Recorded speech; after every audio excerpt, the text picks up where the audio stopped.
Hi, so welcome to today's episode of Expat Experts. We've got Anne Jackson, who is a life coach, psychotherapist, counsellor, and a divorce coach. Someone I've known for many years.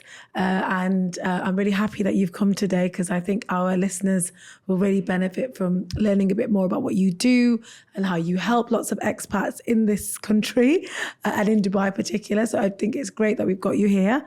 So can I now pass it over to you to explain a bit more about your background and in more detail a bit more about what you actually, the different roles that you're doing?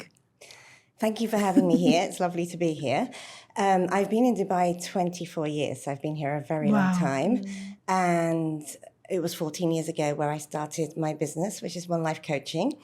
And I started off as a life coach, but then I went into psychotherapy as well and into therapy and counselling. To tell you the difference, because a lot of people don't know the difference, and they're like, do I need one? Do I need the other? What do I need? Where do I go?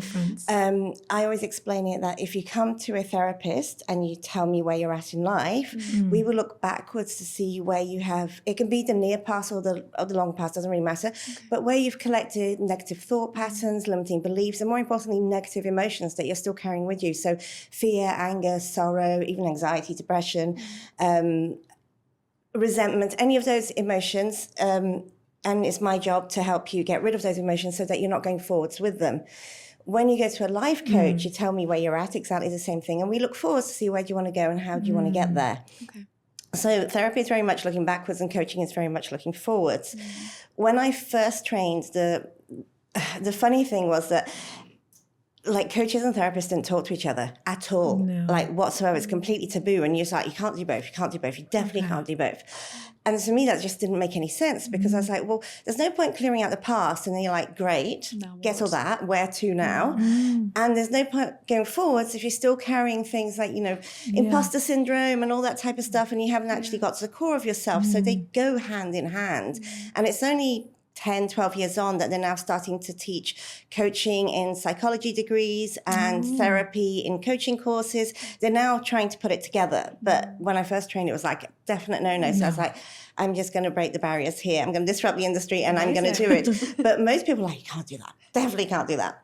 But you've been doing it. So I've been doing it and now they're like jumping on the bandwagon and going, oh, that is a good idea. But it seemed like a good idea to me at the beginning. And your explanation is so logical as to why they go hand in hand. So that's really, really interesting that now it is exactly. So when people find you or come to see you, how do you know who suits what? Is it just by talking to them you work out, or you just need coaching, life coaching, or actually you need couples therapy, or you actually need the more psychotherapy? How is it just by having a conversation you work it out? So do you know anybody who doesn't have a past?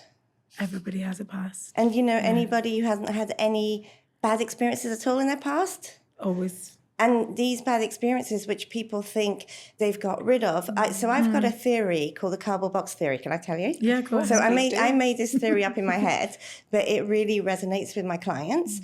When we're children, we can't process emotions. We have very limited emotions. So when we take a child to a psychologist, it's really to look about behaviors, not to look about emotions. Our emotional neurons only really start connecting when we're about 14. So what happens to us as children, we can't process. We don't have the cognition.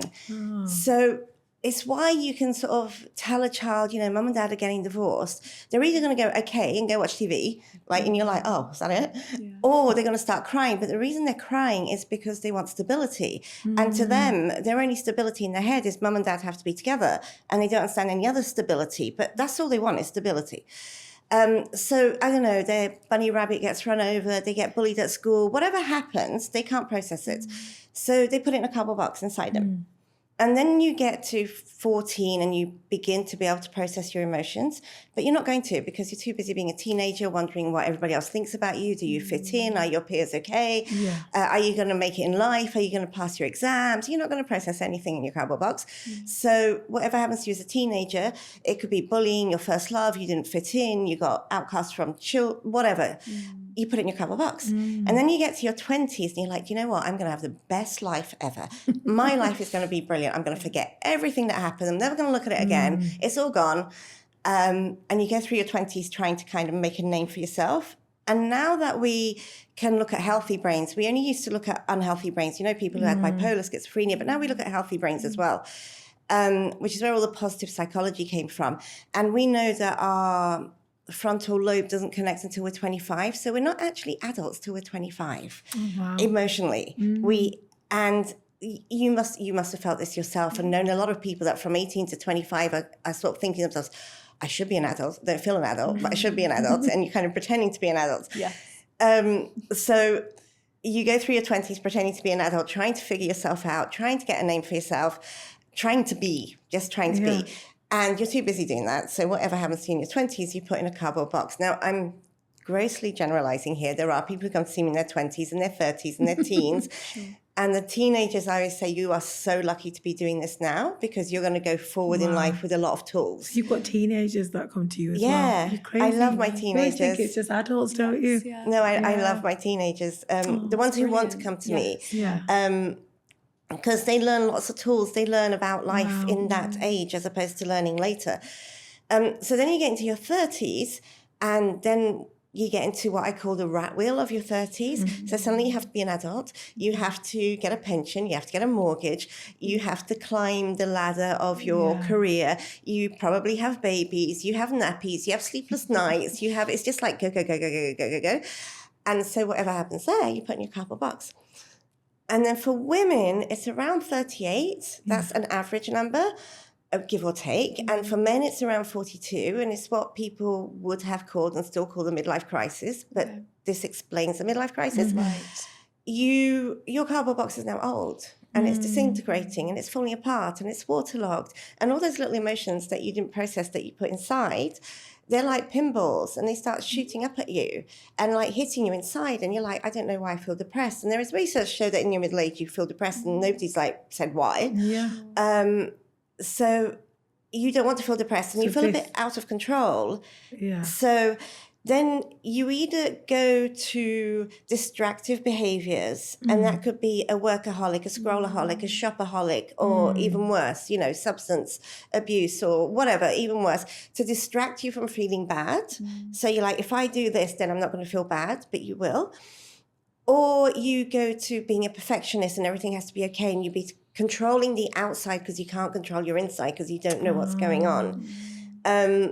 Or you come and see someone like me and you get rid of all that. So my job is to get rid of all that. But it's crazy how you've just done that because I think that makes sense. It does make complete sense. But yeah, because people, I don't think they realise that this cardboard box theory is brilliant because you're right, people just distract themselves with different phases of their life until they have to either deal with it or, like you said, go to extremes. And that's when people like you need help. Yeah. Because even we've had Simon on and he was talking about mental health, saying it needs to be dealt with. And, it's a big thing. And I think with your work as well, what you do, you help obviously families, you help couples, you help individuals. And when you're dealing with them, Anne, are you what are your strategies that you use? Is it just kind of talking one-to-one? Is there actual techniques that you use with each one? How do you prep someone for it? So sorry, can I just go back to your original question, which was how do I know how much somebody needs of one and how much somebody needs of another? Yeah, when you have a conversation with them, yeah. Obviously, in our first, my sessions are all 2 hours, which is quite unusual because quite often you'll go and see a psychologist or therapist and it's 50 minutes or 45 minutes. And what I found with experience is that the second hour you go a lot deeper and you get to a lot more resolutions and you get to, so you have less warming up and slowing down. You have a longer period of time. It does mean that you can do in 2 hours what you normally do in 3 or 4 separate hours. Yes, so you get there quicker. So in the first session, I will kind of figure out, everybody needs some of one and some of the other, but some might need 20% of one and 80% of the other, or 50% of one or 6% of the other. Work it out. I just work it out when I meet my clients. So that it's 2 hours pretty helps you obvious when I meet my clients. And some people need a lot more therapy going backwards because they've collected a lot of these emotions in their cardboard box, and some people don't. Some people need to go forwards. So once someone comes to you and you worked it out after those 2 hours, this is what the percentages they need, or we need to just focus on this only. Do you then kind of prep them like this is what's going to happen to manage their expectations, so they don't think you're going to give them all the answers, you're just going to guide them through things? How do you work with the client then? So this is a misconception of either coaching or therapy. They think we are there to advise or to give answers. We never do that. Yeah, exactly. We are not allowed to advise or give answers at all, ever. So we are trained in asking very clever questions. Okay. depending on what you say, because you have to come up with your own aha moment. So I will ask you a question and dots will start connecting in your head and you go, oh, and then you'll say it, not me. And then you own it. And then you go, oh, like, You, I never you work thought of out it that yourself, way. you mean? Yeah, and my clients will say, I never thought of it that So way. it's like a clever way of making them realize themselves. Yes. Yeah. So I'm just there to ask questions and to guide them into having a different perspective on what they're looking at, on mostly having a different perspective, you know, and to getting them ideas of going forward. Yeah. I don't tell. That's not my job. I'm not allowed to tell. And a lot of people will confuse. The word coaching is misused and overused at the moment. So they'll say things like, I'm coaching a student in physics. What they mean is they're tutoring a student in physics. Because in coaching, we believe that the client has the answers. We just have to ask the questions and you're going to come up with the answers. They're inside you. Now, you could coach me physics forever. I don't have the answers. Like, you have to teach me physics. Yeah, you can't coach me for physics. And they'll say, we'll coach you. There's a lot of people who say, like, we'll coach you into making your business better. You're not. You're training them into making their business better. It's different. Because you can't ask questions. If they don't know how to do it, they don't know how to do it. So So the terminology is education wrong. is very different to coaching. Yeah. And Anne was an educator before all her coaching days as well. I used to be a teacher, yes. Yeah. So I've had 3 careers. My first one was in advertising. I used to work for a really big multinational advertising, and my first degree was in international marketing, which I've loved all my careers. But then one day I was like, okay, I need to do something that has a bit more substance and give back. So I went into teaching. And then one day I was literally crossing the playground with my best friend and I was like, okay, I need to go into therapy now. I need to give back that way. But it's very good when I do my career coaching, because you can change, you know, I'm the example of you can change your careers. Yeah. You don't have to be 20 to start a career and stick to a career. Our children, which is Generation Y, I think. There's Generation X and Generation Y, and I think Generation X is the old one, and Generation Y is the new one. So. They are meant to have 5 different careers, because now it's about skills and up-leveling your skills, and your skills are transferable. So my daughter and my son are meant to have 5 different careers. Wow. I've had 3 different careers, totally different careers, and I went back and trained for all of them, and I love them all, but this is by far my favourite. I was going to say, are you loving what you're doing at the moment? This is just fun. You know when they say, if you love what you do, it's never work? Yes. It's fun. It's fun. It's just fun. I love it. And in the past, obviously, when I've asked you for advice as well, you've given me little tips or little nuggets of advice. I've always remembered it. So I'm always like, Anna's really good at what she does. And I think people that probably meet you must benefit. But I'm going to let you ask some of these questions. Yeah, no, of course. I mean, you said that you love what you do, but I'm sure with any job that you've ever done, and particularly this one now, which is why we've got you here today, maybe you could talk about some of the common challenges that you face in your role, maybe some of the more difficult things that you navigate with, in particular, for example, your divorce coaching. So what are common things that you deal with that are challenging, or as opposed sort of a hurdle or an obstacle that you need to overcome, help your clients to overcome? I can talk about my clients' hurdles. Yeah. I never really see myself as hurdles, because I just love the challenge. Yeah. And to me, and this sounds terrible, but the more complicated my clients, the bigger the challenge it is for me. So the more fun it is. It shouldn't be fun, but the more challenging it is for me. When I started with the divorce coaching, you were here back then, divorce was very taboo in Dubai. Nobody talked about it at all, ever. No one. People thought that you had to leave the country if you were going to get divorced, and people would run away. Right. And then the whole divorce statistics was actually taken up in other countries, because nobody actually did a divorce here. Yeah. And nobody really knew about the courts. And there was this misconception that the courts were all on the man's side, which is a complete misconception, because they're not. Yeah. They're very, very fair. They're extremely fair, like we talked yesterday. All systems are fair. They just have different perspectives to them, as it were. When I tend to get more women than men. Men are harder to look at their emotions, although I do get a lot of men outside the divorce part, not in the divorce part. Yeah.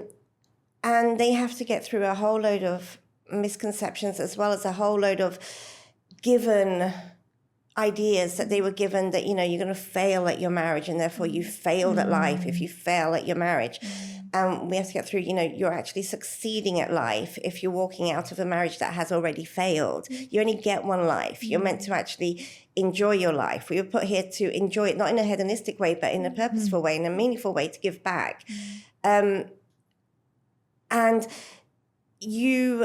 the emotional effects of living in a marriage that is not working or is toxic or is just not, it ends up having an effect on your physical health as well. So you end up with a lot of diseases. That's why disease is called disease. You can end up with anything from, high blood pressure to cancer, because you're not sorting out your emotions and you're living in the wrong environment. And when you're living, your environmental wellness isn't good if you're living in the wrong environment with the wrong people.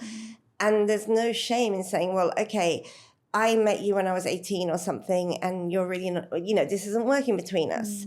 There's no, or if it's toxic and you need to walk away because there's abuse, like you shouldn't be in an abusive marriage. And the other thing that people get stuck on is, it's going to be harmful for the children if we get divorced.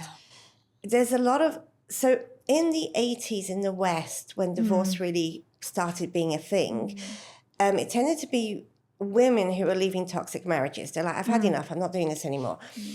And there was no division of assets in the court. So they walked away and they were poor, basically. They had nothing. The children would then have to change their socioeconomic environment, go to a poorer school, live in a council house, go through poverty. That affected children, not the divorce. It was that. So then we saw that children had less academic achievements. They did less well in schools and in jobs. That was back then. Then the noughties, like we had more research, we knew more what to do. Still wasn't perfect. It was still very much, they didn't have the idea of co-parenting, which is 1 week with one and 1 week with the other. They just had the idea of visitation.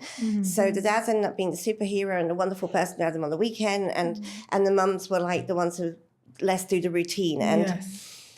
But the research then for children was that they're the same. Like there's no effect. They're not less, unless they've come from a toxic environment, regardless if the parents are divorced or not. And there's been some recent research that's come out now to say that children from divorced parents actually do better at academics, are more resilient, have more success. Because what children want is stability and they want happiness. And they get their happiness from their main carer, so their mum or their dad. They get their happiness. So if mum and dad aren't happy, they're not going to be happy. Mum and dad can pretend to be happy, but they're not going to be happy. So you think you help lots of couples, whether individually or together, to deal with communication skills and how that's so important as well? Because they're still going to be parents after the divorce. Yes, and how to co-parent and how to communicate with each other. And 3 things that parents get very, very wrong during a divorce, and they think they're doing right and they think they're doing good. But one of them is when you separate, you should have boundaries. So dad shouldn't come into mum's house to maybe have tea and, play with a child for an hour and then leave. And they always think this might be a good idea. But in actual fact, the children know that mum and dad, and parents, what they should say is to the children, for mum and dad to be the best mum and dad they can possibly be, they are better off living in 2 different houses. That's all they need to say. They do not need to say anything about the divorce, the papers. That's all. And the kids from divorces that have gone well, totally happy that mum and dad live in different houses. They don't care. And they get the best parent. They want the best parents that they've got. Whether even if they're alone. So because the child knows that mum and dad have separated and mum and dad are done, that parent who comes into that house, not their house, is coming to see the child. And the child knows that. But then that parent is leaving. So every time that parent leaves the child. So you create abandonment issues because the parent is leaving the child, not the mum. That's been done. So do you have to say this to parents, basically, who are going through divorces? Yes. Teaching them these skills that, look, this is what you need to do. I think that's really, really important. And what would you say would be like a success story from something a case you've done or someone you've worked with for a while that you can feel like, I really helped? Do you feel that with most of yours, or do you have a particular one that you went through? I've had lots and lots and lots. I wouldn't know which one to pick. I love working with all my clients. It was a really sticky situation and you got them through it. I had a couple and he had an addiction, and they really came to me because they wanted to get divorced, and I was like, no, you're not ready to get, no, you two are good, like you're good, we have to work on this. So we worked on his addiction, and we worked on her insecurities from the past and her family, and they're extremely happy now. They're not divorced at all. Well done. Yeah. So We need to start sending people to Anne just to even, but that's great because. but some people do and come say, you know, I think we're ready to separate, and you can see you're not. You're actually totally But into it's good each other. that you can figure that out, because you can be like, actually, there's, you know, because I'm sure sometimes you'll be like, no, you guys are done. Yeah. Or she's checked out, so you need to finish this. But it's good that you recognize that. And I always say to people, before you divorce, especially if you're parents, you should try everything. You know, you shouldn't just jump we want a divorce. I think people do, though. I've never met somebody who has... So they come to me and say, I'm not one of these couples who I divorce easily. You know, I never got married because I want to get divorced. And I was like, I've never heard anybody say they got married and want to get divorced. Like, nobody does that. No. Everybody thinks marriage is for life. Everybody's on that. And so when you are going through the divorce part, you have to grieve not just the past and the life that you've had, but you also have to grieve the future, because in your head, you've already figured out how you're going to retire, where you're going to have grandparents that you've had. So it's hard. It's really hard. So I don't know anybody who has ever taken that easily. And when they end up with me for divorce, not necessarily for marriage counselling, they've already thought all that. They've already done all that. Like, nobody has really come without having tried everything. And when you say you're doing divorce coaching, Anne, there's couples therapy and there's divorce coaching. What does divorce coaching help you? What kind of things are you mainly focusing on? Are you just helping them through the process? Are you just preparing them for divorce? What is that? Because I always get confused when someone says, I'm divorce coaching. I'm like, what is that exactly? So divorce is the second most traumatic event in life. Grief is the first. And divorce is the second. But if you think divorce is like grief, because you are losing your life. So it's, again, you have to look at the past, and you have to look at where... If you don't look at what you did to attract what you attracted, you're going to attract it again. So we need to look at that. But we also need to look at the future. So it's like, how are you going to... What are you going to do? Are you going to start a new career? Are you going to go back here? It's like, putting a new life in place, because you don't carry on the same life once you're divorced. You're a new person.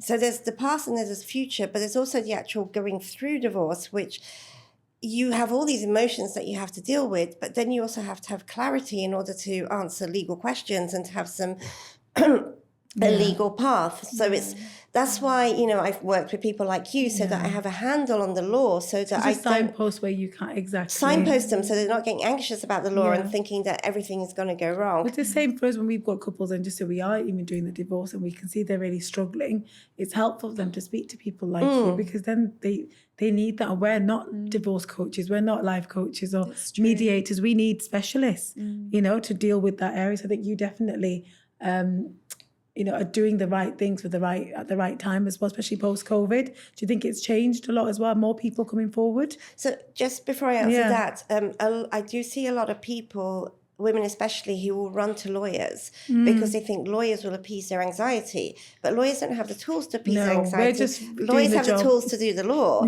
But then they will cry on the lawyer's shoulder, and the lawyer will charge them the hourly rate of crying on their shoulder. But they can talk to you like a friend, but they don't have tools. Yes. We have tools. Of course. Post-COVID, not really. There were people who absolutely loved being locked down together, and actually found themselves falling in love again and being a family again. And there were people who hated being locked down, and it showed them that there were cracks there already. I think COVID was a mirror to show what was there. COVID wasn't, we can't blame COVID. It was already there. No, definitely. So Anne, we're going to have to slowly wrap up. So we want to ask you to leave some advice for our listeners about anything you want to give, whether it's pearls of wisdom, just for any of our listeners as being an expert in your field, and B, just contact details, how they can contact you. We'll share them as well, but just those two things, please. So a lot of couples will come and see me when they are hemorrhaging, when it's already really bad. It's the last resort. One of my best couples I've ever seen, they came to me before they got married to figure all this out. Way better. So when you are getting married, you're in love, you think everything's fantastic. We all think we can do relationships. And this to me is the most insane idea, is that we think we can do relationships, but we have no idea. We never get taught how to do relationships. We have no idea what is a good relationship. A lot of us have bad relationships as examples from our past. So knowing what a good relationship is and figuring all this out before it's hemorrhaging, coming to me when you're actually good, not when you're bad, so that we can work on that good. Not when it's too late. No. Then it's hard. And then another one of my success stories you were asking. So I had somebody who, he basically became a millionaire when he was 24. He had everything in life. He'd done all his goals. He was a millionaire. He was 24. So he came to me to figure out what's the next step in life. What do I do next? Like, I've done that bit. So what do I do next? So it wasn't about, there being a terrible problem or anything. He was just like, and then he went off and did his next part, which was brilliant. He just recently come back to me going, and now what do I do? Like, what do I do next? Because the normal advice of get married, have children, have money, get a good job. He's done all that. So, okay, I've done that. So what now? No, perfect. And how can people get hold of you? What's the best? Because I know there's One Life Coaching that you use, but what's the best way to contact you, Anne? So on my website there, which is onelifecoachingme.com, there is a WhatsApp button that you can press, and you can send me a WhatsApp text. And we can share your WhatsApp number. Or email me. That's the best way to get a hold of me. Perfect. Thank you so much. Thank you. We're going to share your details as well. So thank you so much for coming. And we'll hope to get you on again for another session just to discuss things a little bit more as well. Yes, I could talk about this stuff forever. But thank you for having me. That was lovely. Thank you.